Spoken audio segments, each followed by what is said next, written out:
Thank you. Can you hear me okay? Okay, great.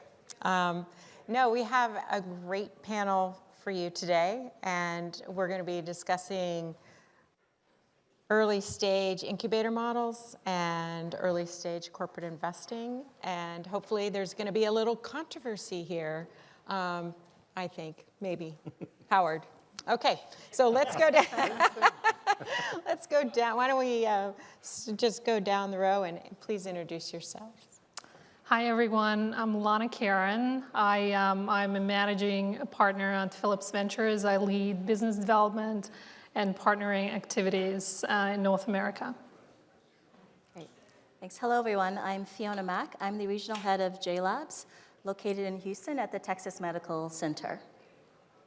Hi, my name is Howard Levin. I'm the CEO of Deerfield Catalyst, the early stage incubator in New York. Afternoon, folks. And I just want to say thank you to LSI for putting this on. It's good to get out and be amongst people again. And for Lisa for setting this panel up. And you are full of energy. We've noticed that already. So I'm Andrew Cleeland. I'm the CEO of Fogarty Innovation. We are an educational incubator based in Mountain View, California. Great. Well, look, one way that we thought we could kick off this panel is everyone could share a trend that you're seeing in the marketplace and talk about how your model and organization is evolving to deal with that. Who wants to go first? No. Start with the ladies. Ladies first. I'm happy to start. So we're seeing a lot of early stage innovation, and historically, Phillips has not really been set up well to work with early stage companies. So we have recently rolled out a new investment vehicle focused on collaboration funding that allows us to work with early stage companies. So, as I said, I am part of J-Labs, or the head of J-Labs, that's located in Houston. And J-Labs is the incubator arm for Johnson & Johnson, and we cover all of the sectors in addition to pharma and medical devices. And so I've been in the role for about a year and a half now, and the site initiated almost 5 years ago.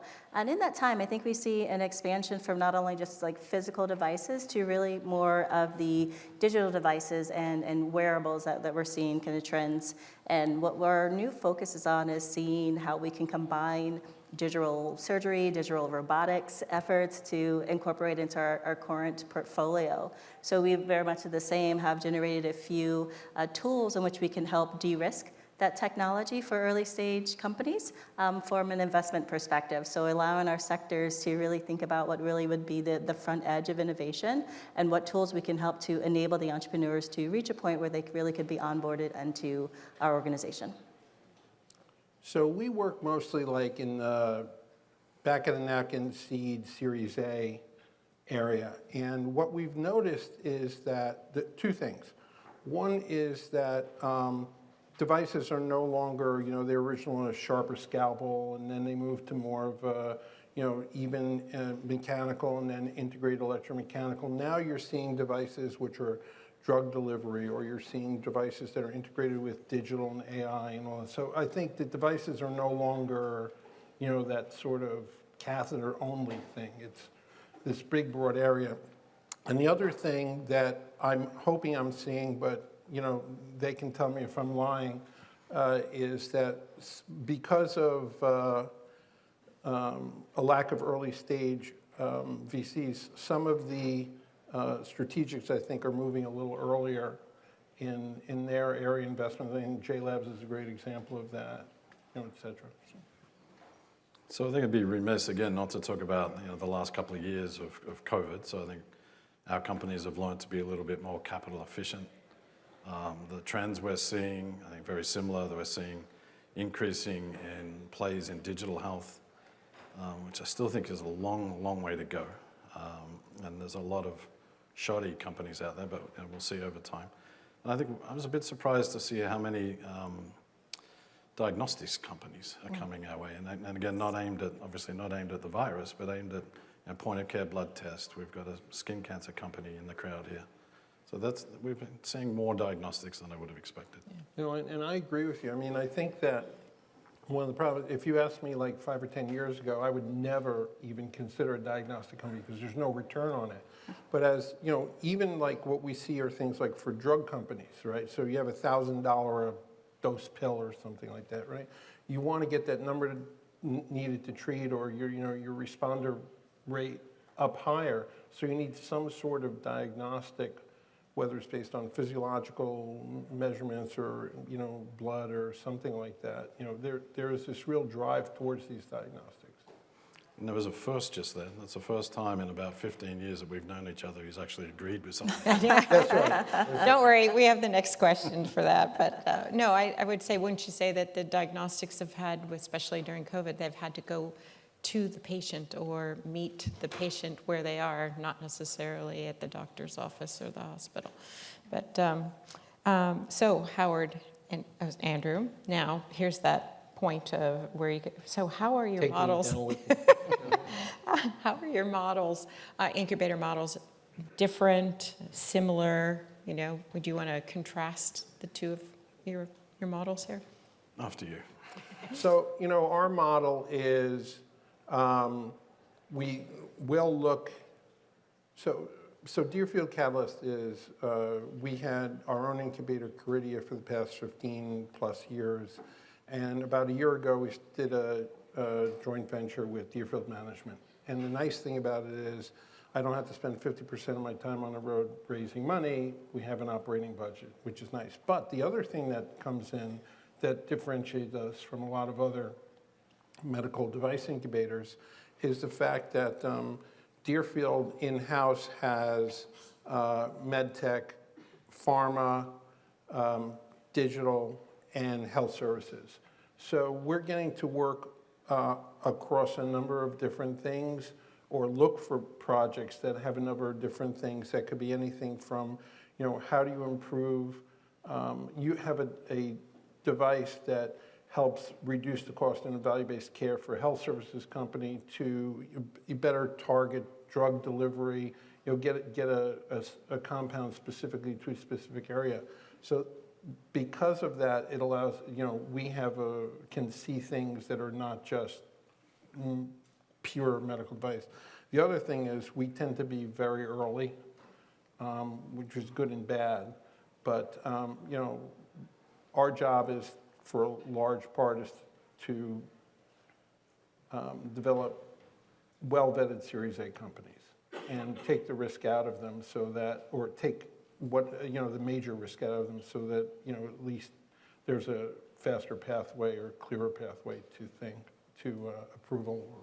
You know, I like that last part because I think that's where we're very similar, which is hopefully producing seasoned, well-vetted, you know, Series A, Series B companies. And I said in my intro that we're an educational incubator. Another way of thinking about that is we're a more impact incubator.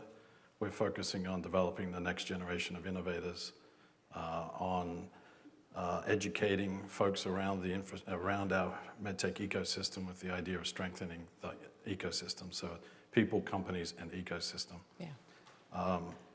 Our model is somewhat similar in that we help inventors vet their ideas. So working with local hospitals, physicians within those hospitals, vetting their ideas. That's normally about a 6-month process. We take seed stage companies, bring them into Fogarty, and they're with us for, we'd hope, 2 to 4 years. We've had a few that are longer and a few that are shorter. And the third one is we also help Series C, Series B companies when they have specific issues. The way we do that, we've got a pretty remarkable team of folks. I think of the what we call our coaching team, it's about a team of about 12 people. Company size is 20, so 12 of them are focused on working daily with these companies, living with these companies. And we have, the average experience there is about 28 years in medtech. So a very experienced, driven group of folks who have all, we've returned more than $5 billion to investors, so we've got a decent track record along the way. So we focus on just helping them come through, but really targeting the individuals within those companies. And we all know the numbers, like 9 out of 10 startups fail. We would like every one of our startups to succeed, but if they don't, we want those entrepreneurs, those innovators better trained for next time round. Yeah. Yeah, and the other thing, similar, we're looking at the similarities between what we have. We try and, so we like to either do inside ideas, which is about, a third of the ideas, and then the rest of them, we like to look at early stage ideas. We're probably not the best to look at Series B. If you want to look like pre-Series A or real seed, that's where we can come in. We'll bring you in. If we can find and fund you, we can get enough seed funding in to actually go through it over the course of, we like a year to 18 months. So we're on the shorter side of trying to move the thing forward, but we'll put in the resources, give you space, et cetera, et cetera. So JLabs would be an extension of those various models where we're bringing in fairly well-vetted companies at that particular stage that need physical incubation space. And our site in Houston has a lot of specialty equipment for prototype designing for medical devices. And we've partnered with our Center for Device Innovation, which is the innovation arm that's kind of embedded within medical devices, is also right next door. They have a lot of machine shops to do that type of work.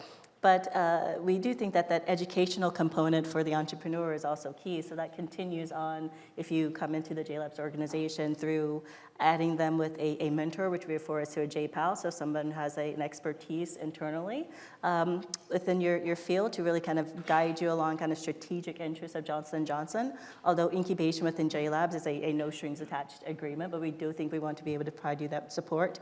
In addition to the variety of programming that we have for CEO training and some of our scientific program that go along with it. So as your company kind of develops out of these accelerated incubation space, JLabs would be an extension of that, where you then get certainly access to an innovation hub, but also vetting from our own JDDC venture group to see if there is a potential strategic investment that could be of interest to the company. Is there a time length that you would be at JLabs? Ideally, we think about 2 to 3 years, but as we go back and we think that is like a good transition point for companies. Either they will naturally grow out of the space, or they will pivot and think about what their next steps would be. But to be quite frank, if we really do, I kind of put that milded. Yeah. We understand like what that out means. the door, they'll pivot. Right. Okay. Like graduation.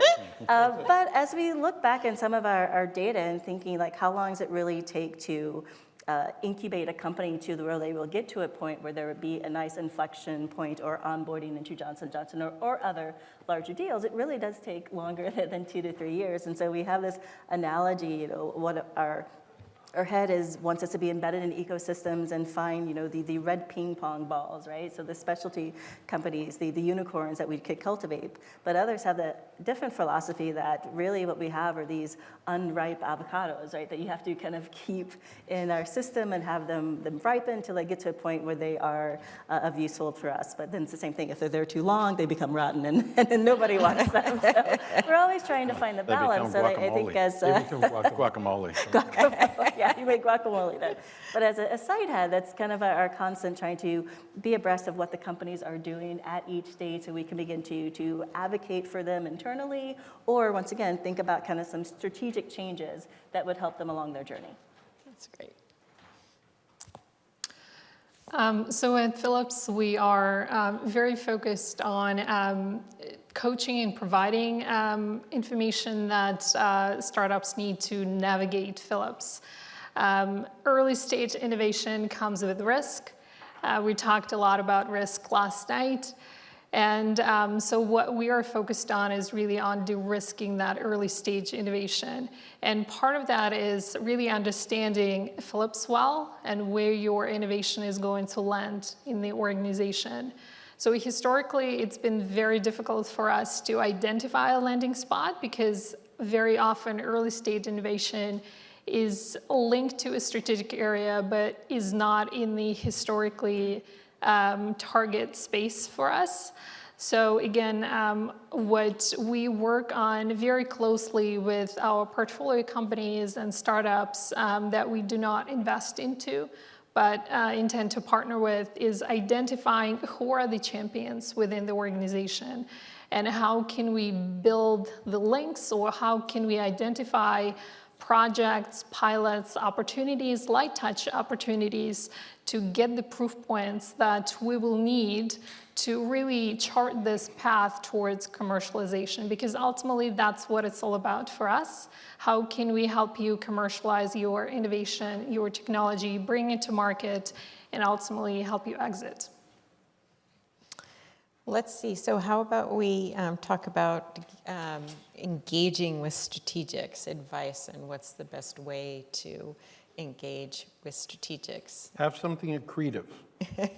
Right. If they can sell it today, you got no problem. But, I mean, all kidding aside, historically, the problem has been the way we look at it, and I know you guys may look at it a little differently, is that, up till maybe 5 years ago, it seemed like, everything goes in waves, but it seemed like there was very difficult, if there was any risk other than maybe even the pivotal clinical trial risk left, to get a strategic interested.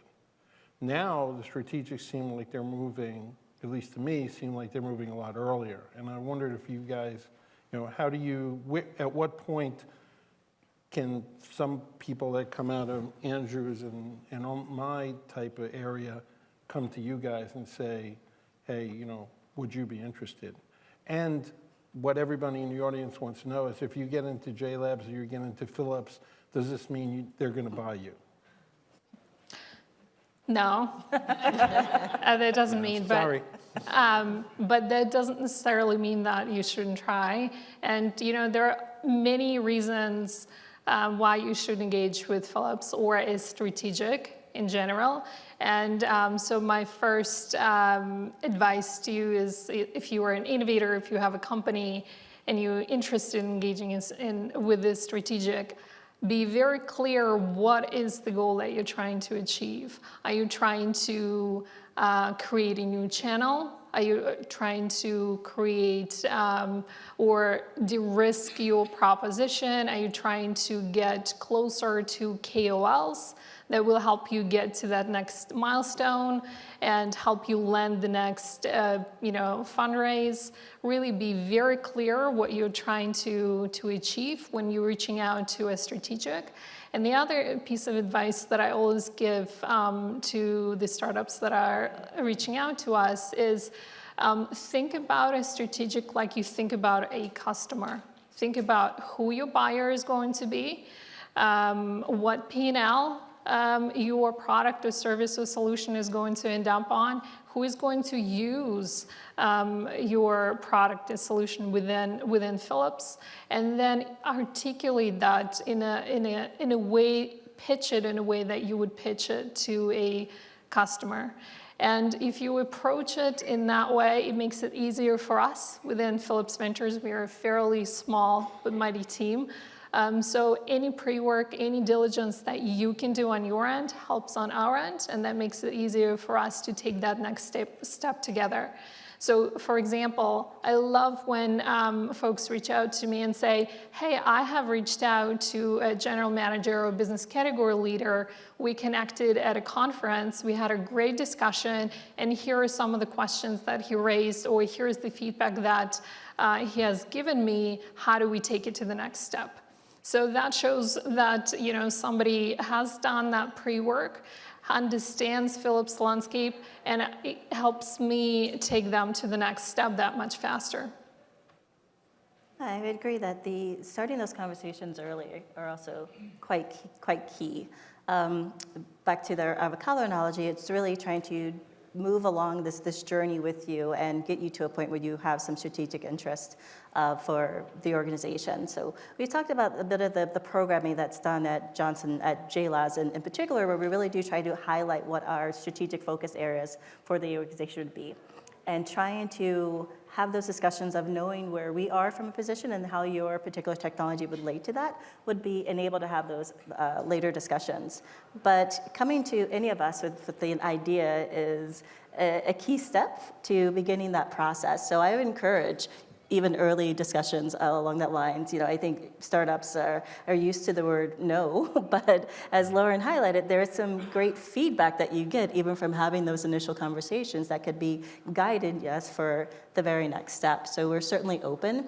From our perspective at Johnson & Johnson Innovation, the idea is that if you talk to one of us, you eventually talk to all of us. So approaching me, approaching a lot of our subject matter experts at conferences, that information all does get collected and put in a broad database, which we actually do review quite regularly and see which are really great opportunities to follow up on. So that means one conversation could be about an investment opportunity, but you could become approached about whether or not you want to be incubated in the J Labs, or maybe it be useful for having a research collaboration. So we do try to expose you to the broad network of the Johnson & Johnson enterprise to really see if there is some placement for you within our organization. Andrew? I think so. Early is a relative term, right? Yeah.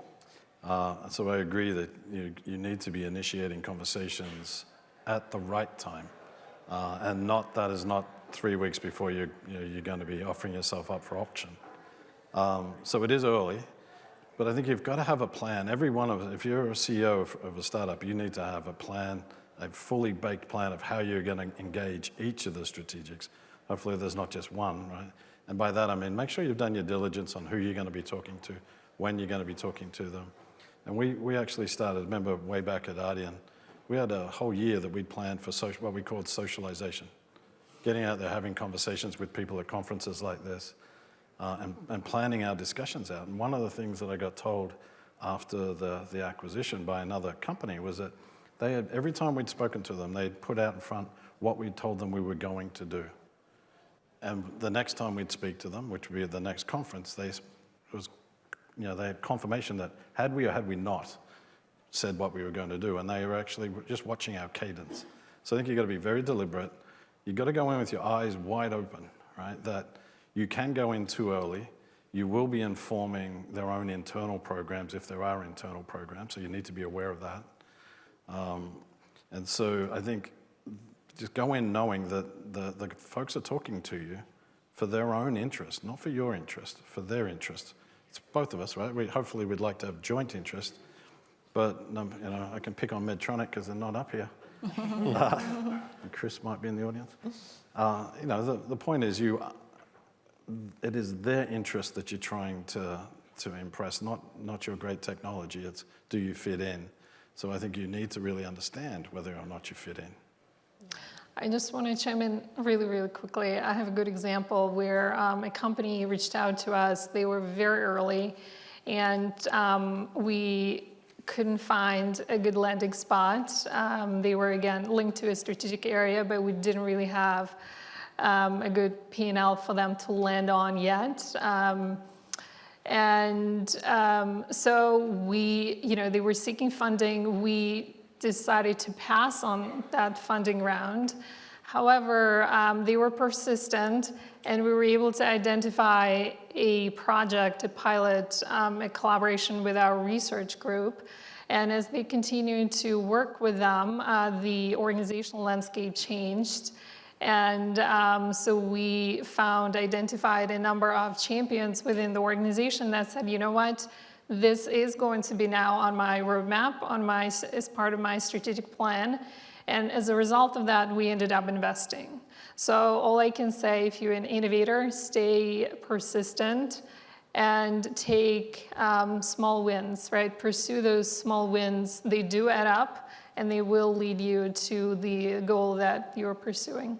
So that's sort of an argue, maybe, as you said, defining what early means for us. Is early the stage of the technology, or early just in terms of you forming a company, or early because you're not quite yet raising funds? I think that can all be modulated by really if there's an interest internally in what you're developing. So we certainly have models where we can help you with new company creation if there is a strategic interest in what you're doing. Kind of the same thing, our internal strategies do change. So while there may not be some early alignment now, over time there could be some. So I still advocate for at least initiating that conversation, but having it structured where if you're given feedback, how do you follow up on it for the next time this is a business model of developing relationships. That's really how things get done. So having those conversations with anyone who is willing to be open to it and provide you with some guidance is, I felt, always going to be useful. So going back to what you had said previously about what's different today than previously or whatever, I think that even for us at the earlier stages, we're looking at it to a certain extent more like a later stage VC or a strategic will look at it, so to speak. What do I mean by that? 10, 15 years ago, you had 3 pigs, a provisional patent, and a cool idea. You could probably raise, some money, Series A, whatever. What was Series B and C then is now like Series A to a large extent. Yeah. And so, the thing is, when you're going in, whether you're going in to pitch a VC or an incubator, or you're going in to pitch a strategic, there are 2 things. One is you have to have an answer, or at least the thoughts about all the different things. What's the unmet need? What's the clinical problems? What's your trial design? What's the reimbursement risk? What's the IP risk? What engineering? The whole thing. You don't have to have all the answers, but at least you have to look like you've thought through it and identified the issues that you're going to have to address. I remember this is like literally the first company that I had on my own with Mark Gelfand, actually. And so we were raising our Series B. We had raised like $1 million Series A. We were very happy. We're going to raise Series B. And, we could talk physiology and clinical and some engineering. They said, we're pitching to a VC. They said, so what's your distribution plan? And I hadn't really thought, so I said FedEx. And okay, yeah. So what they did was they looked at each other, laughed, stood up, and walked out of the room. I appreciate it more now. Now it's less funny to me or more funny to me than it was then. But I think, you're pitching to different people. Everybody, when you're sitting down with Andrew and his team or with Strategic and his team, they're not just listening to your great science or your great widget or whatever. They're listening to what can this become. And I think you have to at least present something like that. I don't know. Yeah, I completely agree. 100% agree. Commercialization bears a ton of risk. And we often see a greater success when a company comes in and they say, look, we've validated not only our technology, but also commercialization path. We have a number of reference accounts, and we have proved willingness to pay. And we know that you, Philips, actually have the channel in this space, and we have a number of customers, your customers, that are potentially interested in testing and buying our technology. So that shows to us that there is a commercialization path, and again, creates a fast track to funding and partnering opportunities. I agree, but that also means it's been fairly de-risked at that point, right? They have a great strategy, and that you even potentially revenue generating. And yeah, it's an easier path to go. But thinking about your FedEx story, if you were told at that moment that's not viable, let's sit down with you and make a better plan, could there have been more success there? So. But I think doing that, I wouldn't be doing that in the room with you at the time. We should be doing that. Before. And I think what Howard's pointing out, it's different 20 years ago than what it is now. It's much more sophisticated. Mm-hmm. Just because everyone's learned, as always happens, right? Everything gets a bit harder. So again, goes back to go early, but at the right time, with the right information. Because you're looking at someone that you're going to ultimately get married to, right? And we would hopefully want to be picking partners as well as you guys picking partners. Do you find with your incubators that you're doing some matchmaking and helping with timing? Yeah, absolutely. I mean, I think that is our role. We're not looking at just at the two years or so that they're with us. We're hopefully helping them plan out what their ultimate path will be. And we're venture invested companies, right? So we've got venture investors who are looking for returns. Up until 3 years ago, right, the IPO market did open up, and now it's shut, and let's see how long. Hopefully it's only shut for a short period of time. But prior to that and now, we're back in the only real exit is acquisition. Yeah. So I think one of the advantages that that Andrew has or we may have is that, especially for earlier stage stuff, not even early, but earlier stage stuff, different funds are at different points in their fund, so if they're going to do an early investment, chances are they're going to do it early in the fund to give enough time for it to run. So you have to know which funds have just raised, so just being sort of in that area, you tend to have more context or knowledge of who's got or is at the right stage to pitch a company. What about, you want to talk about funding? Early stage funding, is it getting better? Is it about the same, or is it worse versus pre-COVID? Yeah, so I think there's been a couple of interesting things happen, right? And we're seeing very rapid cycles. Because I'd say early stage, so very early stage, where Howard and I work in that seed to Series A is horrible, right? Go back, pre-global financial crisis, there were a ton of people investing in that space. Then it's gone down to about, I would say, easily a handful, maybe 2 hands. It's coming back again. And then, though, with the success of the Medtech IPO market, which was quite successful, we've seen folks like Fidelity and some of the larger players coming into the later rounds, which is pushing some of those later stage VCs to go earlier, which the mid stage is now going earlier. So there was a period of time where it was starting to look pretty good again. We're seeing really decent Series A's. Now that's shut down. It's going to be interesting to see how quickly Fidelity and the others stop investing in these late stages. That's interesting. Yeah, so we saw an uptick in the investment activity in general in 2020, right, 2021. A lot of the capital did go into the early stage companies, not maybe into seed specifically, but we did invest into some of the seed companies. I think our sweet spot has been definitely in Series A, B-ish sort of stage.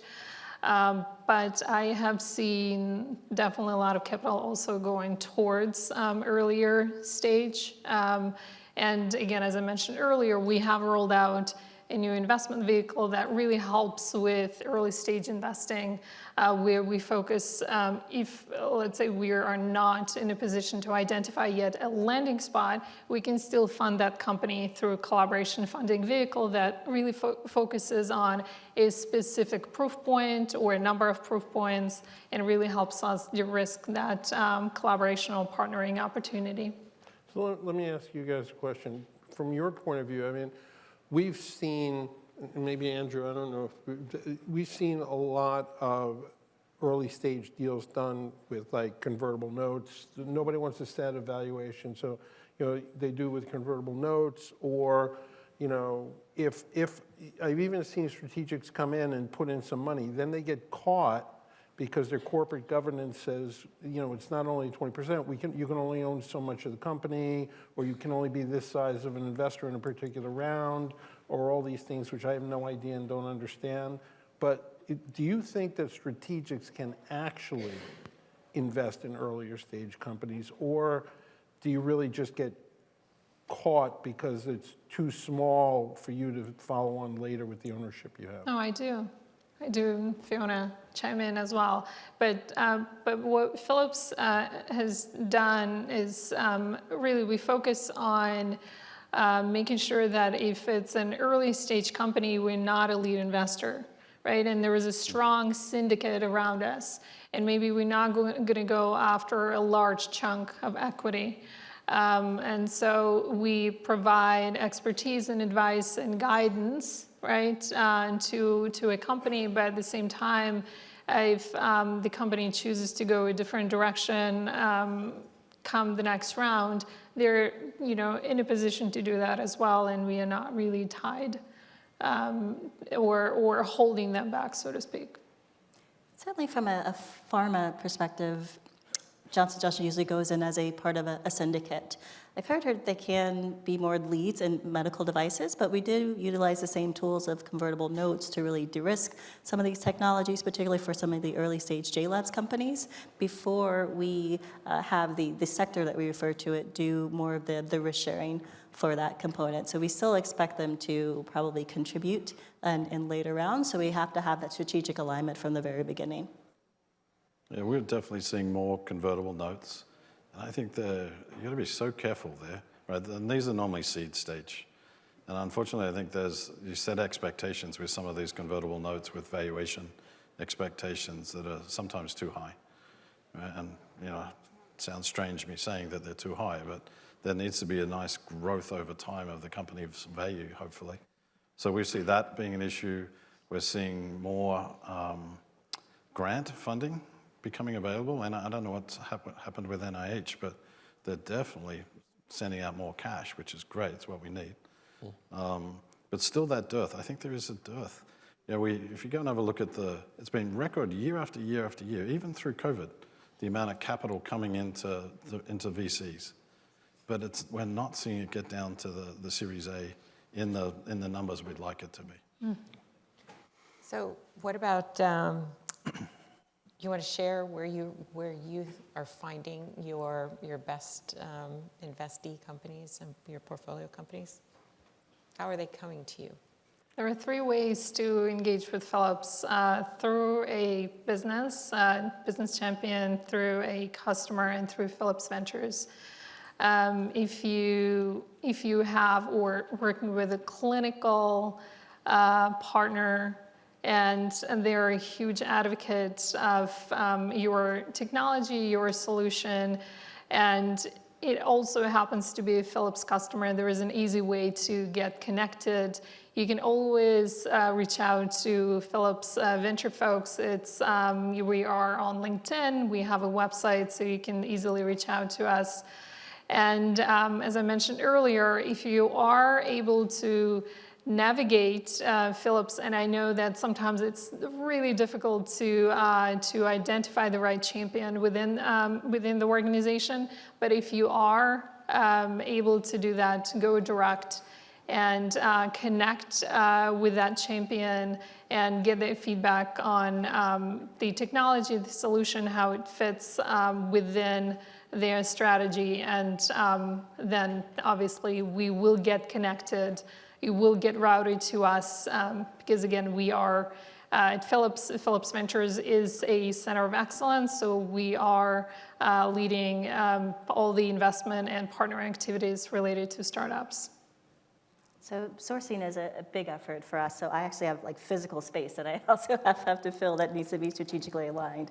So we have a site for Johnson & Johnson Innovation where you can simply log in your inquiries if you're interested in JLab space or research collaboration, et cetera. And once again, all of that data actually is collected and gets you a response. We have our program and events where we usually are highlighting our strategic interests, where we often will have in conjunction with that a one-on-one partnering request, so you can meet someone within the field within Johnson & Johnson and have more direct conversations. But a lot of what we get are coming from referrals, people who have worked with JLabs before, worked for other companies, and then become interested in the space. So all of those inquiries can come to me, access me through LinkedIn or through my email address, and we're happy to give you more information, and once again, walk you through some of what our strategic focuses areas are. And once again, if there's an interesting opportunity, it will get vetted for research collaborations, investment opportunities, the full suite of external interfaces that would be available at Johnson & Johnson. So for us, we a lot of it is going to conferences like this and being able to talk to people. But a lot of our stuff, like you, comes in through word of mouth. Mm-hmm. You have somebody that knows of something and says, hey, have you looked at this, or can these people call you? And, we like to look at the early stage stuff. If there's too much money in or you're too far, we're happy to put you in touch with, Deerfield management, that do the Series A, B, C. Or other VCs we may know if it doesn't fit with them type thing, or we send it to Andrew, who actually knows what he's doing. But all jokes aside, that's where we want to see companies, right? So for us, we've got a 30,000 square foot facility on El Camino Hospital campus, so access to the hospital, and we've got room for 20 companies. So the same sort of deal. We want to keep the place full. That's the community we're trying to do. So you can apply. We are pretty picky, and we're trying to find folks who actually do want to learn at the same time. So that's a straightforward way. But we're out now having a lot of conversations with strategics and with VCs that they see companies all day, every day.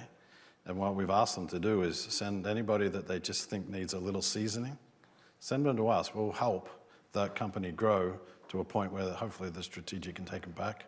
And last but not least, we're doing some creative stuff now, working with strategics in a fundamental build-to-buy type capacity. A little bit more creative than that, but that's working for us as well. Well, great. 000. I We know, did it. 000. Well, thank you so much, everybody, and thanks. Let's give a round of applause to these amazing